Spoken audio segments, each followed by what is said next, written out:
Now that you've made Canada your new home, it's now time for you to look for a place of your own.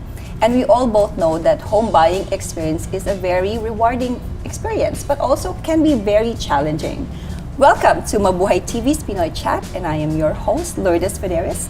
So we are here to guide you on this exciting experience of buying your first home here in Canada.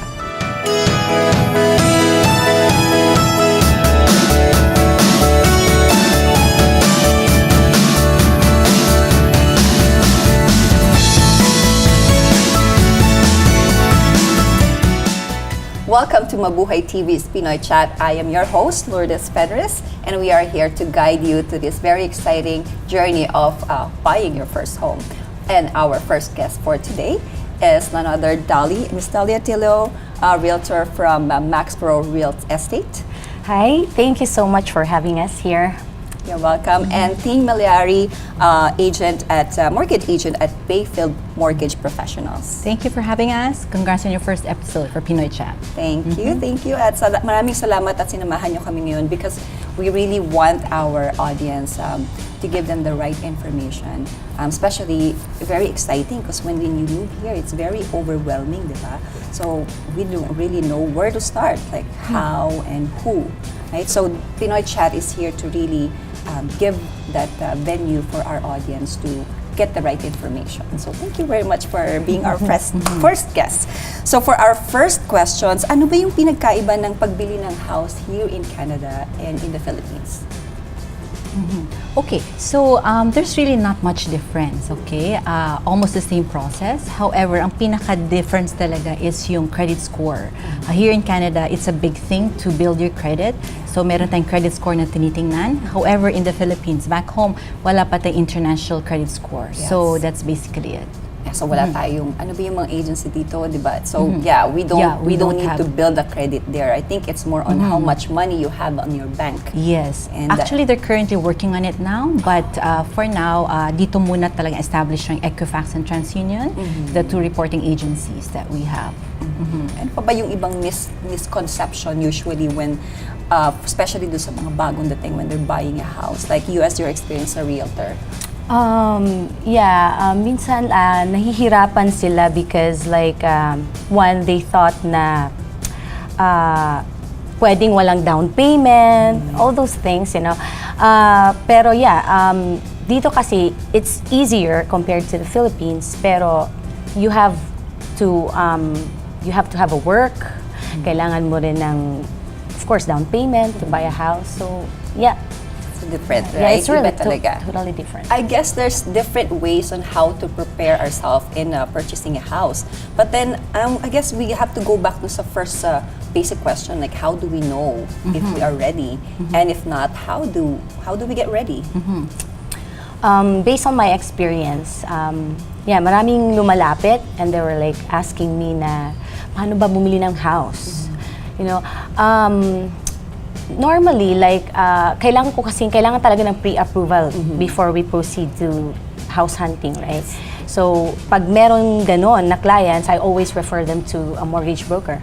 So, the mortgage broker can help them prepare everything and check the finances if they're ready na to purchase a house. So first is they have to get a pre-approval. Yes, that's the first step. And they go to a broker and Or a bank. Okay. So after that, then may iba pa ba? Of course, there are a lot of things na i-consider mo before you'll get a pre-approval. And I guess Ting can Yeah, so meron po tayong proseso na sinusunod when we go buy a house, right? So first things first, we'll always get a pre-approval so that your realtor will know how much amount the house that you're going to buy, right? So with the pre-approval process, I will need pertinent information regarding your finances so that I'll be able to know how ready you are financially. So we are typically looking for your job, for the down payment source, and of course your credit score. So importante po sa atin, lalo na sa mga bago po dito sa Canada, that we try to build our credit history so that because lenders will really look into this. So So our credit history by that, which is na-mention din natin kanina, yung wala tayong credit history in the Philippines. So can you just explain briefly ano yun and how do we keep a good one? Kasi I guess that doon nagre-rely yung pre-approval mo if you have a good credit history, that's right? Yeah, that's a very good question. So tayo sa Pilipinas or from other parts of the country or the world that we came from, no? Hindi tayo sanay sa mga utang, right? But here in Canada, as you may have heard about it also, na we need to have credit one way or another. So we need to apply for a credit, for an auto loan, or a line of credit, or credit card in the stores, or from the banks, right? Because that's the only way that the lenders will be able to see how responsible we are in taking care of our credit. So typically, the lenders will look at 2 trade lines, meaning meron na kayong dalawang credit facility that you're using, at least for 2 years, and at least 2,000 credit limits. So just remember the 2-2-2 rule. 2 credit lines, 2 trade lines, 2,000 credit limit, and 2 years at least. Now that they did their homework and they are now ready to buy a house, meaning nakaroon na sila ng pre-approval. So what is the next step? Ito na yung pinaka-exciting na part. Ito na yung house hunting. Yeah. So, usually I sit down with my clients. So once I get the pre-approval from a mortgage broker or from the bank, so I'll talk to them and I ask them kung ano yung mga requirements nila sa isang bahay. Like if they want a 4-bedroom house, I will ask the location, preferred location, and if there's a garage, finished basement, and everything. And for me as a realtor, I always base doon sa budget, not the pre-approval. They have a pre-approval, it doesn't mean that kailangan natin sagarin yung, example, 300,000, but their budget is only up to 250, so I'll stick to that budget. So yun, mag-sit down kami, pag-usapan namin kung ano yung gusto nilang bahay, and then we'll start house hunting. So I guess dito talaga makikita yung role ng realtor. Like, because many of us would look at different sources in finding a house, like most especially our friends and family, which is okay, right? But then, mas reliable if you go to a realtor. Yeah, actually, yeah, it's not really bad if you ask advices from your relatives, diba? But since I'm a licensed realtor, we are licensed to do this. So we know kung ano yung proseso and you will feel safe. Kasi kung ano mang mangyari during the process, you can always sue us or whatever. Yeah, so, and we have the complete access for the MLS. Yes. It's the system wherein we can check all the listings and we can also access the houses. So any for sale houses, even if from other brokers, we can always book an appointment. You don't have to wait for an open house to get inside the house. So I'll do the appointments for my clients and we can just check the house anytime. Kasi yung ibang ginagawa nila, they go straight to those people who is selling their house. Diba? So ano ba yung, I think there's a disadvantage in that scene, diba? Yes. Actually, when you buy a house, dalawang realtors kasi ang may involve. There is a realtor for the seller side and a realtor for the buyer side. So if you think about it, yung agent ng seller, the interest is more on to sell the house in a higher price, right? Of course, kasi yun yung client niya and gusto niyang, of course, maging happy yung seller, right? And opposite kami ng interest. If I'm working with a buyer, I'll make sure na manenegotiate namin yung price lower than kung ano yung asking price. So it's totally different. So for me, it's better na may magre-represent sa buyer. The same thing as yung agent ng seller. They're representing the seller. Yung client nila is the seller. Yes. So having a realtor is somebody looking after your interests, Yes. looking after your kung ano yung gusto mo talaga if it has to fit your budget. So that's really the big advantage na talagang I feel like the community really needs to know. Yeah. Right? So other stuff other than ano pa yung susunod na step? Once pag nakakita na kami ng house and then if they like the house, then we can sit down again and magre-write na ng offer. So an offer is, it's the, ito ba yung, how do we negotiate the offer? Like usually ba, what do you suggest? You go far, you go mababa agad, or you go... Of course, lower. Lower. Yeah. So, yeah, we have to decide on the possession date. So, it's a contract. So, we have, both parties should decide kung ano yung gusto nilang possession date and the price and other conditions. So, yun. Oh yeah, that's good to know then what kind of house that they want, diba? Because there are different types of housing, right? Yeah. So, meron tayong mga condos, bungalow, 2-story houses. Meron din tayong split level. So, it depends on the budget. So, kahit mababa lang yung pre-approval, they don't have to worry because we can always find a house that would fit sa budget nila. There are a lot of choices. And also as a realtor, you can really guide them on what is, I guess, yung logical choice. Because if you have this budget, tapos ang gusto mo namang location is different, is more expensive, then parang, I think that's the best thing too. Kasi people will usually, bite more than they could chew, diba? Parang bahala na, we'll figure it out. Yeah. But I guess with your guidance, mas nakikita nila talaga na marami pa palang expenses aside from Yes, that's from true. just yung price ng house. Right? Lou, if I may add to that one, I almost always recommend my clients to get a realtor of their own, especially if they're buyers. Yes. Because in the first place, they don't pay the realtor when they buy the property, and they get those expert advice from them about the property and how to go about the process. So it's almost always advisable to get one. And they're all regulated anyway. So what we meant by that is they're all licensed. So it's really doesn't hurt to approach a realtor to consult or to when you're ready to purchase a house, because it doesn't cost them anything. Yeah. Right? Because ang impression kasi, baka mahal ang singil niyan. Yeah. Ganyan. So, but then who does compensate? Paano ba yung ganong process? It's actually included in the purchase price. Oh. So it's the seller who's gonna pay us. So even if hindi sila kukuha ng realtor, like the buyer will not get a realtor, the same lang din. Like the seller is obliged to pay for kung ano yung napagkasunduan nila ng agent niya. Yeah. So ang pinaka-challenging part kasi dito is how do we know what is the right house for us? Right? So how do you usually guide your clients in finding the right home for them? Okay. Actually, I was a buyer 2 years ago, right? So I know how it feels. I know what I want. I know what I need. So I always ask them kung ano yung mga priorities nila. Like priority number 1, gusto nyo ba malapit sa school? Malapit sa bus stop? So kung alam ko na yung priorities nila, then I can go from there. So we can start looking for a place na pasok doon sa mga priorities nila.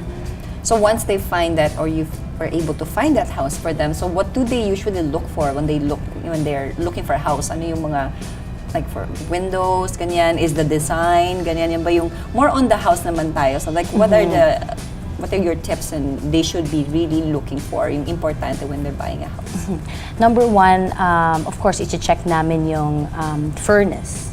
Furnace, the water tank, if bago pa ba siya or ilang years na lang siya, and then the roof. And also, we need to check the ceiling kung may mga leaks and all, and the windows. Kasi kahit high efficient yung furnace, but yung windows medyo luma, so hindi masyadong sa bill nila, sa electric bill. So, yun yung mga things na chine-check namin, and also the electrical. So, because meron tayong minimum na parang 100 amps dito sa Canada, so dapat pasok siya for safety reasons. So, yun yung mga things na So these are for used home na, di ba? Yes. Or yung mga na-renovate. Yeah. So I guess it's a different topic when you're talking about new build. brand new, yeah. So ito more on, sino ang kausap nila with the new build? Actually, sa new build, kami pa rin yung mag-check ng house initially. After kasi na they accepted the offer, we can do an inspection naman. So it's a separate thing. It's more detailed kung magpapa-inspect. But for new built homes, medyo mas okay siya kasi may mga warranties kasi yun. So it's less. But they also talk to you Or ikaw pa rin nakikipag-usap doon sa mga builder? Yeah, no, if they have an agent, so Okay. sa agent pa rin, through agent. Okay, yeah, that's good to know. So, once now that they find the right home for them, say, I'm ready to buy, this is my home, I made an offer. So, who are the people involved, and what are the other expenses involved in purchasing a house? Actually, meron tayong lawyers. So, we have to get our own lawyer. And then, We also have our home inspector and home insurer. So you need to note that you really have to have an awesome mortgage team. Okay, that would start with the realtor, the mortgage broker, the home insurer, home inspector, and the lawyer. So that will typically make up your mortgage team. And who looks for those people? Like, as a realtor, you can refer each other naman because you are, like, you know, people in the industry. So That's it's right. really good to know that you are, once you have one professional, and then they can connect you to other Yes, professionals. yeah, That's right. Okay, so may iba pa bang cost? Like, magulat sila when they purchase a house, diba? So, Okay, so I'll get into that. After you have found your home, the home that you want to offer, so the next part of the process will be mine, okay? So ito yung parte naman na medyo kakaba-kaba naman yung mga yung mga borrowers. At the same time, kami din, kasi nga we're given by the realtors typically 3 to 5 days to find a lender that will suit their unique situation. And then, hahanap ako kung sino mag-approve sa kanila. The beauty of working with a mortgage broker like us is that we are not affiliated with any bank or with any lender for that matter. So what does that mean for you? So it means we have your best interest also in our hearts, right? So we can shop around for the best rates, for the best mortgage features, and kasi iba-iba case by case talaga. There's no one size fits all. So that's one thing you need to remember. So that's my job, to really find that best lender suited for you. Okay, so as for your question about the added costs, right? So that's a good question because they really need to be prepared for the added costs. So not just the mortgage payments, we have the property taxes, we have the lawyer fees, kasi the lawyer needs to get title search and all those things. And also maybe you've heard about the CMHC, Genworth, and Canada Guarantee. Dito sa Canada, kapag bumili tayo ng bahay na less than 20% yung down, so we are considered as kind of risky borrowers. So that means wala tayong masyadong equity dun sa bahay. So so we need to have a mortgage default insurer. So this is where CMHC comes in, right? So there are 3 companies right now who are doing that. So that's an additional cost as well. So but it's amortized throughout the mortgage. So yun, kailangan isama yun sa mortgage. So that's an additional cost. And what else? the the CMHC lawyers stands for Canada Mortgage Housing Corporation. Yes. Okay. Kasi yun ang lagi ko din, yung mga term na lagi kong naririnig eh. So basically, CMHC is the one insuring your mortgage or your... Yes. Can you expand that a little bit? Well, yes and no. Well, they're called mortgage default insurers, okay? The borrowers or the home buyers pay for that premium, okay? That will be amortized for the next 25 or 30 years. So, this is put in place because as risky borrowers nga, there might be a possibility that we will default, meaning we will not be able to pay our mortgage, right? So, ngayon, yung lenders naman ngayon, sila naman ang magki-claim ngayon doon sa itong mga default insurers na to. Hi, si De La Cruz family are not able to pay their mortgage. So, yun. So, these insurers will be helping them. Yeah, the reason I asked for, kasi minsan, ito parang double jeopardy. In-insure na ako, in-insure pa ako. So, I mean, that is really all about it. Pag wala kang 20%, but if you have a 20% down payment, then you don't need CMHC. That's correct. It's only for those people who have less than 5% down payment. That's Diba? less than 20%. Oh, less than 20, down payment. sorry, less than 20% down payment is That's right. where the CMHC comes in. That's right. Okay, so that's it's very good. So our next topic naman, so is there any, so that's the cost, ano pa yung iba nilang they have to be reminded or once they're, after all these fees already been paid? The closing cost. Oh, yeah, yes. the lawyer's fee. Lawyer's fee, okay. Which is, baka naman kabahan na sila na like, baka naman mas malaki pa ba to sa mortgage ko, which is not, hindi naman siya ganon kalaki, right? And I think yeah, just you can consult Dolly or any professional mortgage broker to give you an idea on yung mga closing costs na yon. Ito naman yung, I think this will be like the last part ng home buying process is ano pa ba yung mga things that I need to know now that I'm about to own a house? Like ano yung mga information na yun? Okay, so just to complete the mortgage process, Yes. after we have the lender that will approve your mortgage, then the next thing is to wait for your possession date kung kailan ka nalilipat ng bahay. Prior to that, there might be other documents that might be needed by the lender, so we need to obtain that. And then important is the home insurance or the fire insurance, because the keys will not be given to the homeowners unless they have that. So that's very important. And also we need to also have this life insurance coverage so that they will cover any liabilities now that they have a bigger liability, the mortgage, right? So, and then they will meet up with the lawyer maybe a week before the possession date to sign all the final papers at the lawyer's office. So, doon yun. So, yun lang. Siguro not to be really too technical, but as borrowers, you also need to know some things about your mortgage papers, like the interest rate, the term of your mortgage, as well as the amortization. So just very briefly, interest rate would be kung ano yung ipapataw doon sa utang mo na interest rate. Right now, we are in a low interest environment, but it's climbing up a bit. So nasa 3% thereabouts tayo ngayon. At the same time, yung term naman would be kung how long i-hold yung interest rate na yon. Let's say meron tayong 5-year term, meron tayong 3-year term. So, kunyari, 3% yung interest rate mo. For the next 5 years, yun yung interest rate mo. Okay? So, that's the term. And then the last term would be, term is that the amortization, meaning for how long natin babayaran yung debt natin. So we are given only up to 25 years to pay off that debt. So yeah, so I guess that completes our home buying process for now, because I know there'll be plenty of questions from our audience, which I'm encouraging everyone. So if you have other questions about home buying process, and Dolly here and Ting, feel free to contact them. We will have their contact information listed later. And also, please do check out the Mabuhay TV Facebook page. Comment on there. Just give us a message. Give us a shout if you have other questions. Because I have a feeling na hindi pa ito ang huling pagkikita natin. hope so. Yeah. Because I know there will be a lot of questions. But this is very helpful. And I'm very happy to start this episode at Mabuhay TV, because I think it's very important. So thank you very much for Thank you. joining Thank me you so at much. Pinoy Chat. And thank you also to Castle Up Grill for hosting our first episode. They are located here at St. James. Thank you very much, Castle Up Grill. And I am your host for today, Lourdes Federes. Thank you very much for joining us here at Mabuhay TV's Pinoy Chat. See you again next time.